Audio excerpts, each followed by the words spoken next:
Assalamualaikum warahmatullahi wabarakatuh. Perkenalkan, nama saya Rina Nurhidayanti dari kelas 4E. Di sini saya akan menjelaskan materi mengenai perdagangan internasional yang meliputi ada pengertian perdagangan internasional, ada faktor yang mempengaruhi perdagangan internasional, manfaat perdagangan internasional, dan hambatan perdagangan internasional.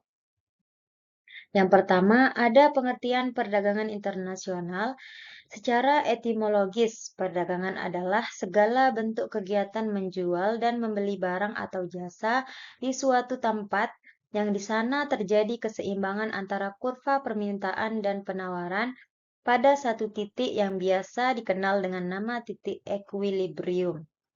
Sedangkan internasional berarti dunia yang luas dan global, bukan parsial ataupun satu kawasan tertentu. Maka, perdagangan internasional dapat diartikan sejumlah transaksi perdagangan atau jual beli di antara pembeli dan penjual. Yang dalam hal ini, satu negara dengan negara yang lain berbentuk ekspor dan impor pada suatu pasar demi mencapai keuntungan yang maksimal di kedua belah pihak. Selanjutnya, ada faktor yang mempengaruhi perdagangan internasional. Yang pertama, ada perbedaan sumber daya alam yang dimiliki oleh setiap negara.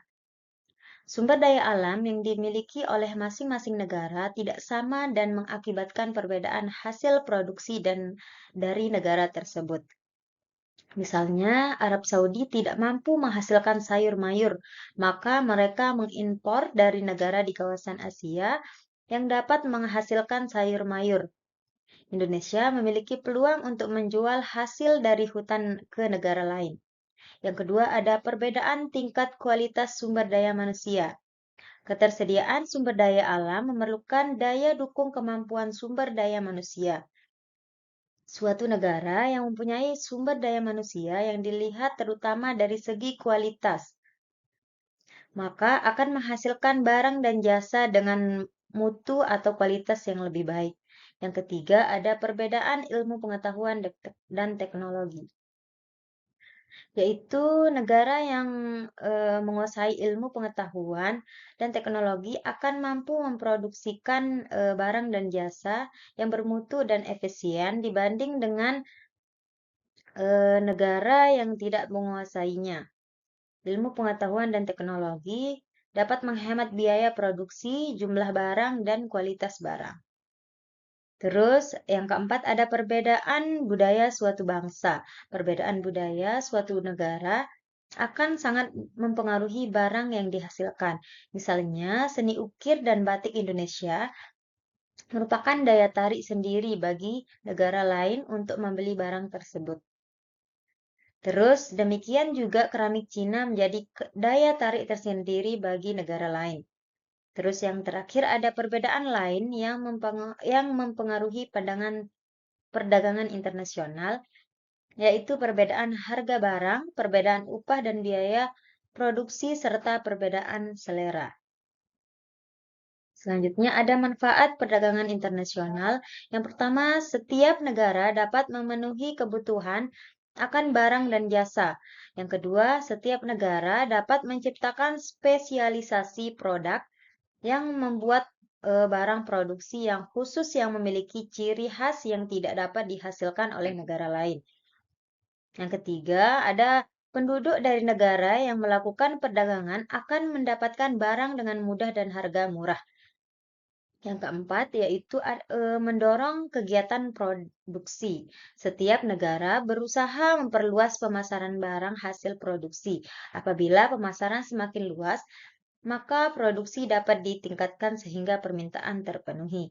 Dan yang terakhir, ada setiap negara dapat meningkatkan hubungan persahabatan antar negara. Yang terakhir ada hambatan perdagangan internasional. Di samping manfaat yang dapat diperoleh dari perdagangan internasional, ada beberapa hambatan yang terjadi dalam perdagangan internasional. Hambatan perdagangan internasional menyangkut harga barang luar negeri lebih murah dari hasil produksi dalam negeri. Biaya masuk yang tinggi, adanya proteksi, adanya kuota, adanya peraturan dumping, pertentangan politik, dan peperangan. Kebijakan pemerintah untuk melindungi produksi dalam negeri merupakan hambatan perdagangan internasional. Kebijakan untuk melindungi produk dalam negeri disebut proteksi. Misalnya, pemerintah Indonesia yang mengenakan tarif tinggi untuk impor kain yang berasal dari Cina agar harga kain tersebut menjadi mahal sehingga kain yang dihasilkan oleh Indonesia harganya lebih murah. Kuota merupakan kebijakan untuk membatasi jumlah ekspor dan impor barang dari suatu negara. Dengan kebijakan kuota, barang impor tertentu dibatasi dalam jumlah dan volumenya. Contoh, Amerika membatasi kuota tekstil dari Indonesia karena Amerika juga memproduksi tekstil. Tarif kebijakan pajak atas barang impor dan ekspor. Kebijakan tarif ini dengan tujuan dapat meningkatkan devisa negara. Tujuan dimaksudkan untuk melindungi produk dalam negeri. Politik dumping adalah kebijakan menjual barang di luar negeri lebih murah daripada di dalam negeri.